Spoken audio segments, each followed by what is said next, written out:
अन्हरा क जठरा कपुतवा धधायल बकवन तरह से कुकर्म से न डरे। नमस्कार दोस्तों, मैं प्रियांशु गजेंद्र आपको सुना रहा हूँ पंडित चंद्रशेखर मिश्र द्वारा रचित एक बेहद ही मार्मिक और सुंदर काव्य जिसका नाम है द्रौपदी। पिछले भाग में आपने सुना कि बार बार शकुनी पांसा फेंकता है और हर पांसे पर वह प्रसन्न होता है क्योंकि युधिष्ठिर लगातार हारते जाते हैं। अंततः द्रौपदी को जुए पर रख देते हैं और वो पांसा फेंकता है और फिर जीत जाता है और कहता है कि सभा में जिसको शक हो वो आकर के देख ले। अब आगे सुनिएगा कि अन्हरा क जठरा कपुतरा धधायलु बकउनो तरह के कुकर्म से न डरे। पाप के घड़ा जवन खाली बाटे थोर थोर आगमु जनात बाटे तवन के भी भरे।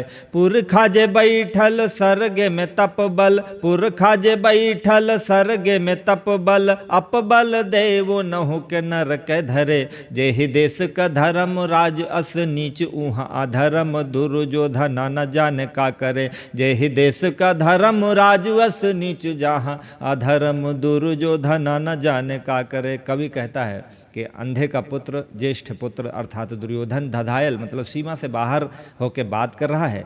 पाप का घड़ा जो थोड़ा बहुत बचा है वो भी वो भरना चाहता है। स्वर्ग में बैठे हुए कौरवों के पुरखे नरक में वो भेजकर ही मानेगा। और जिस देश का धर्मराज इस तरह हो जो पत्नी को जुए पर रखता हो, वहाँ अधर्मी दुर्योधन न जाने क्या करेगा। कवि कहता है कि जेहि देश का धर्म राजु अस नीच वहाँ अधर्म दुर्योधन न जाने का करे। दियले ये खोजले प ऐसन जुआरिन का जग में न कतों पर तोख मिल पाए रे। पांडु महाराज के बोहारक इजन मल धर्म के मुँह पर कर खा पताए रे। सब कुछ हार गईले एक चीज शेष बाटे, सब कुछ हार गईले एक चीज शेष बाटे। जानी परे उहो अब दांव पे लगाए रे। आज मेहरारू जैसे हारलू बजुआ पर तैसे काली सग महतारी हारी जाए रे। आज मेहरारू जैसे हारलू बजुआ पर तैसे काली सग महतारी हारी जाए रे। कवि कहता है दिया लेकर ढूंढने पर ऐसे जुआरी कहीं नहीं मिलेंगे संसार में। महाराज पांडु के पुत्रों ने ऐसा अधर्म किया है, सब कुछ हार गए हैं और अब शायद एक चीज़ बची है, वो है अपनी सगी महतारी। शायद उसको भी वे जुआ पर रख देंगे क्योंकि आज पत्नी इन्होंने रखी है तो कल का इनका क्या भरोसा।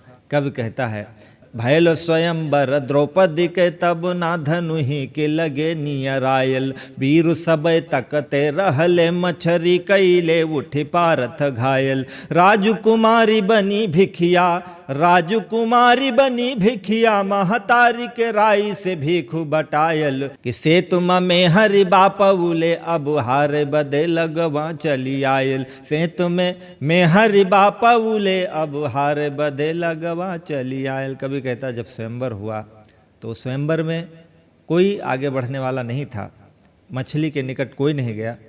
तब पार्थ ने उठ करके उस मछली को बेधा और भीख की तरह ला करके उन्होंने जब कुंती के समक्ष प्रस्तुत किया तो माँ ने कहा आपस में बांट लो, और उन पांचों को स्त्री इस प्रकार से प्राप्त हो गई। आखिर उनका कोई श्रम नहीं था इसलिए उन्हें उनकी क्या कद्र होती। कवि कहता है कि करनी जुआरिन क जग बीचु जाहिर बदाओं पे लगाए भाई सब ही क्या हारी जात। संसार में जुआरियों की यही दशा होती है कि जब वो जुआ खेलते हैं तो उस समय जुए के सिवा उन्हें कुछ दिखता नहीं है। कवि चिंतित है, कहता है कि करनी जुआरिन क जग बीचु जाहिर बदाओं पे लगाए भाई सब ही क्या हारी जात। वेदन के मंत्रन पुरोहित के लात मारी लगे हाथ यही फड़ पर पिंड पारी जात। कि गोहुआ के राशि पर गोबर बढ़ावन बा, गोहुआ के राशि पर गोबर बढ़ावन बा। इन्हें बिनु सुन बाट के सुना के अही बात। ई तो कहा आगमय पांडु जरी मरी गए जियत जो होते आज उनहु के हारी जात। ए तो कहा आगमय पांडु जरी मरी गए जियत जो होते आज उनहु के हारी जात। कभी कहता है कि संसार में जुआरियों की यही दशा होती है। फड़ पर जब बैठते हैं तो अपने पूर्वजों का पिंड पार देते हैं। आज अगर महाराज पांडु जीवित होते तो शायद ये लोग उनको भी दांव पर लगा देते। कि ताल के ऊपर ताल लगावत गुंजन से सभवा भर लेबा, कौन जरूरत बाबल का छल से छलेबाज सबई मर लेबा। भारी खुशी से भरा मन मातुल के अकवारन में भर लेबा, भारी खुशी से भरा मन मातुल के अकवारन में भर लेबा। कि जुआ न बाजी तले दुर्योधन लागत विश्व विजय कई लेबा। कवि कहता है कि ताल के ऊपर ताल लगाते हुए पूरी सभा में गुंजन हो रहा है, छल से लोगों ने आज जीता है, और अपने मामा अर्थात शकुनी को बार बार दुर्योधन गले लगा लेता है, और मानो उसने जुआ न जीता हो, मानो उसने विश्व विजय प्राप्त कर ली हो, इतना खुशी दुर्योधन के चेहरे पर दिखाई पड़ती है। कि विजय के मद भरी पागल भयलु बाटे मातुल नियर के नाही कछु चेतबा। जुआ पर बाजी मारी जीत के पराई नारी सभवा में गरजत जैसे परेतबा। काहे रन जूझ कर बीरन से काहे लड़े, काहे रन जूझ कर बीरन से काहे लड़े, पसवई एनहन बद कुरुखेतबा। एक हाथ कर्ण पर एक बा दुशासन पे, फेरी फेरी मूछन पे ताऊ धई देतबा। एक हाथ कर्ण पर एक बा दुशासन पे, फेरी फेरी मूछन पे ताऊ धई देतबा। कवि कहता है जब छलबल से जीता जा सकता है, जुए में जीता जा सकता है, तो युद्ध करने की क्या ज़रूरत है। दुर्योधन बहुत प्रसन्न है, एक हाथ दुशासन पर रखता है, एक कर्ण पर रखता है, और अपनी प्रसन्नता पूरे सभा में व्यक्त करता है। विजय के मद में पूरी तरह से पागल हो गया है। कि बोलल बा दुर्योधन कूची उठाई के झाड़ू बोहारू समाजई। दुर्योधन बोलता है विजय के पश्चात, प्रसन्नता के पश्चात, कि बोलल बा दुर्योधन कूची, कूची कहते हैं झाड़ू को, कहता है कि उससे बोलो कि झाड़ू उठाए और दासियों की तरह सभा में उपस्थित हो जाए द्रौपदी। कि बोलल बा दुर्योधन कूची उठाई के झाड़ू बोहार समाजे। रानी रही अब पानी भरे चल के हमरे घर बासन मांजे। जो प्रतिकामी तही कही दे द्रौपदी र निवास में ना अब गाजे। जो प्रतिकामी तही कही दे द्रौपदी र निवास में ना अब गाजे। पांचों भतारन के तज के चल के छठई से जिया पे विराजे। पांचों भतारन के तज के चल के छठई से जिया पे विराजे। दुर्योधन बड़े ही घमंड से बोलता है कि जा प्रतिकामी अर्थात सेवक, हे सेवक जा बता दे क्या करके हमारे घर अब झाड़ू बर्तन करे। द्रौपदी अब रानी नहीं रही, रानी अब पानी भरने की स्थिति में आ गई है। बहुत ही अपशब्द पूर्वक उच्चारण करता है कि पांचों पतियों को त्याग करके अब छठी सेज पर चल के विराजे। दुर्योधन जीत के मद में आगे कहता है विदुर से। विदुर सबसे ज़्यादा चिंतित हैं इस घटना को देखकर। विदुर के ऊपर व्यंग बाण छोड़ता है, कहता है कि चाहे तहीं चचवा चल जो, हे चाचा चाहे तो तुम ही चले जाओ। चाहे तहीं चचवा चल जो तनि धीरे से जइहा करे जो न फाटे। नागिन ते पसले करिया कह दे कि सपेरन के अब काटे। जैसे स्वयंवर में बतियौले से साहस होई तो वैसे ही डांटे।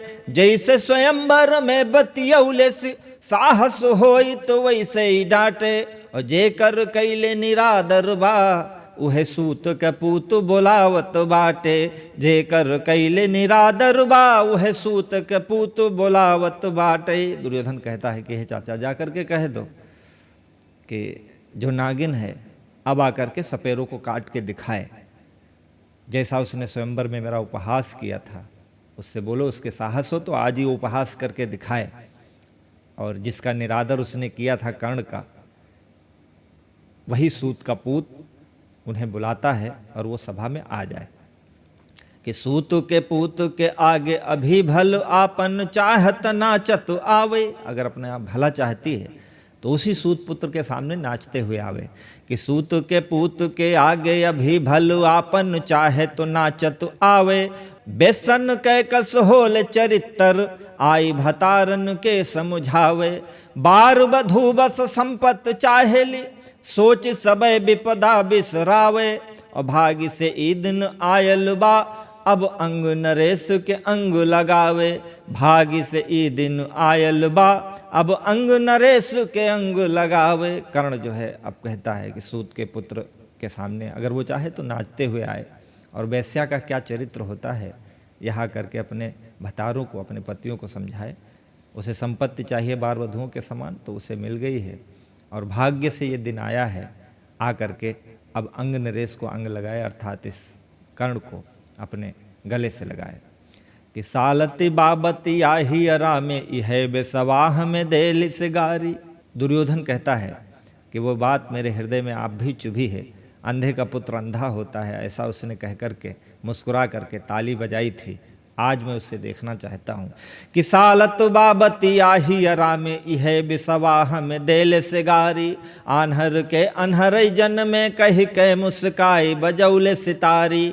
ई बदला अजवे चुकी हैं, ई बदला अजवे चुकी हैं, हमरो अब आइल बाटई पारी। बीच सभा में उघार बुझे कर होई करे जो लागे गुहारी। कहता आज बीच सभा में उसे मैं नग्न करूँगा और वो आज बदला चुका लूँगा, आज ही वह बदला चुकाऊँगा। कि कही दे कि याद कर इंद्रप्रस्थ वाली बात, कहले सी कछु दिन रही और पखिला। कहता है इंद्रप्रस्थ वाली बात उसे याद करना चाहिए, याद कर ले। कि कही दे कि याद कर इंद्रप्रस्थ वाली बात, कहले से कछु दिन रही और पलिला।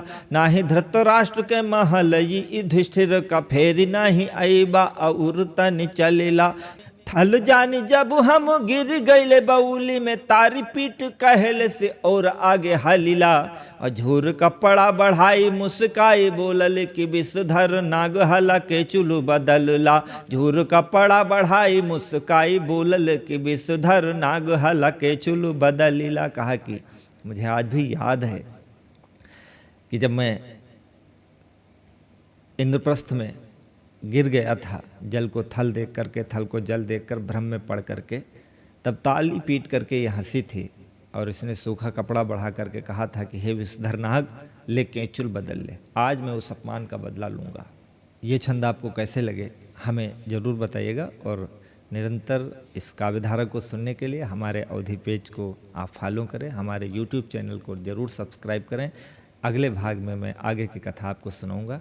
नमस्कार, जय हिंद, जय अवधि।